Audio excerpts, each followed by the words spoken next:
Bonjour à tous et bienvenue dans cette nouvelle vidéo. Alors, petite réponse à la vidéo d'hier. Alors, je trouve ça toujours très sympathique. D'ailleurs, je tenais à remercier toutes les personnes qui participent, qui s'amusent autour de tout ça. Alors, je rigole beaucoup sur Instagram justement par rapport à ça, où je fais des petites questions par rapport justement à ce que je suis occupé à tourner, c'est-à-dire des modules sur la sélection du bois, et je mets des exemples en pratique finalement pour cette formation et la communauté, et j'aime encore bien transmettre et m'amuser. Alors, je l'ai souvent dit et je le répète, cette chaîne elle a été créée pour transmettre réellement des choses que j'ai découvertes et que j'ai mis en pratique pendant 21 ans aujourd'hui, et depuis juin, ça fait 21 ans maintenant que je suis à mon compte.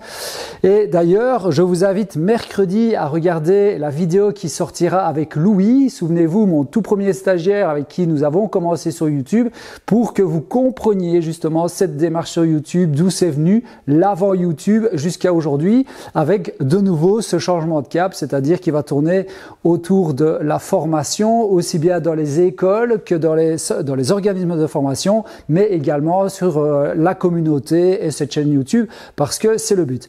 Alors évidemment, il y a toujours bien 2-3 chicots qui viennent un petit peu gratter, ennuyer le monde.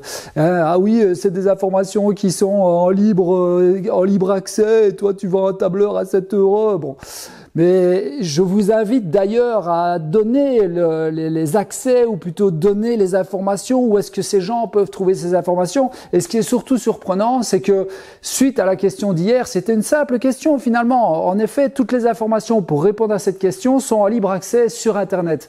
Donc c'est surprenant. Et ce qui est surtout le plus surprenant, c'est que ces petites personnes, donc qui ne vont certainement pas entamer ma bonne humeur, eh bien, comme par hasard, ne répondent pas. Alors soit, évidemment, ils sont un petit peu trop au-dessus du niveau que pour répondre, ou tout simplement, ils ne connaissent pas la réponse.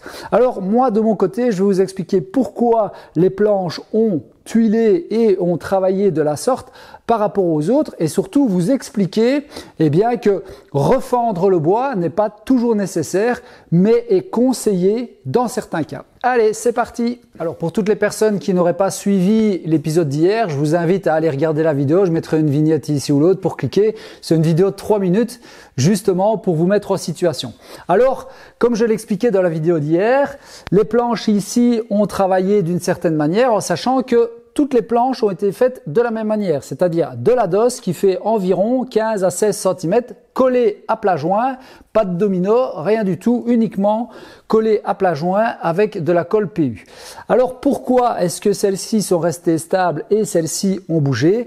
Eh bien, ce n'est qu'une question de taux d'humidité du bois au moment du travail de celui-ci. Souvenez-vous, j'ai parlé des taux d'équilibre hygroscopique des bois. Alors, il faut savoir que chaque bois a un taux de saturation et un taux de rétractabilité. Par exemple, Douglas a un taux de saturation de 27%. C'est quoi un taux de saturation? Eh bien, c'est quand le bois est arrivé à un certain stade d'absorption d'eau, il ne gonfle plus. Donc, au-delà de 27%, il peut atteindre 100% de taux d'humidité. À partir de 27%, c'est fini, il ne gonfle plus. Il va continuer à emmagasiner de l'humidité, mais en tout cas, le travail du bois, lui, ne gonflera plus. Pourquoi? Parce qu'il faut imaginer qu'à l'intérieur du bois, c'est tous des pores qui peuvent se dilater ou se rétracter, mais ils peuvent se dilater jusqu'à une certaine proportion, et puis après, c'est terminé, ils ne gonflent plus, ils sont bloqués. Une fois que cette humidité s'évapore, justement par la chaleur, etc., eh bien, ces pores vont se rétracter, et c'est justement cette rétractation-là qui va créer les variations ou les déformations du bois. Et selon justement où la pièce de bois se situe sur l'arbre, elle va avoir ces déformations. Mais si votre bois est à l'équilibre, c'est-à-dire que dans mon atelier, j'ai une température qui se situe entre 20 et 30 degrés, d'accord ? Aussi bien en hiver qu'en été. Là, nous sommes en été, j'ai environ 30 degrés dans l'atelier. Et j'ai un taux d'humidité qui se situe entre 35 et 60% de taux d'humidité. Et donc, avec un abac qui nous permet justement de savoir le taux d'équilibre du bois, c'est-à-dire que le bois va avoir un certain taux d'humidité et celui-ci va rester stable. Donc, il ne va subir aucune déformation en étant à l'équilibre. Et donc, les conditions dans lesquelles mon atelier se situe, eh bien, le bois devrait se situer aux alentours de 11%. Donc, moi, ces bois-ci, ils ont été travaillés dans l'atelier alors qu'ils avaient un taux d'humidité entre 9 et 10%. Donc, j'étais vraiment dans la norme de l'équilibre hygroscopique du bois, tandis que ceux-ci étaient à 15%. Pourquoi? Parce que ce sont des bois qui vont être destinés à aller à l'extérieur. Et donc, j'ai certains bois qui étaient rentrés plus tôt et d'autres qui ont été rentrés quasiment tout de suite après avoir été stockés à l'extérieur. Et donc, fatalement, ces bois-ci étaient à un taux beaucoup trop important par rapport à l'équilibre hygroscopique.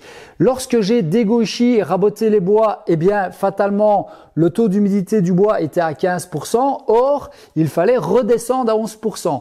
Pour redescendre à ces 11% et donc atteindre son équilibre hygroscopique, eh bien, le bois, qu'est-ce qu'il fait? Il fait son travail en rétractation par rapport à son emplacement sur l'arbre. Et donc, comme ici, c'était de la DOS, eh bien, il a fait une forme tout simplement de cintrage. Si ça avait été du faux quartier, par exemple, eh bien, il aurait probablement cintré uniquement sur un côté. Si ça avait été du quartier, eh bien, il n'aurait quasiment pas bougé, ou en tout cas, il serait resté stable, mais il aurait rétréci tout simplement dans sa longueur et dans son épaisseur. Voilà, selon de nouveau le taux de rétractabilité des bois.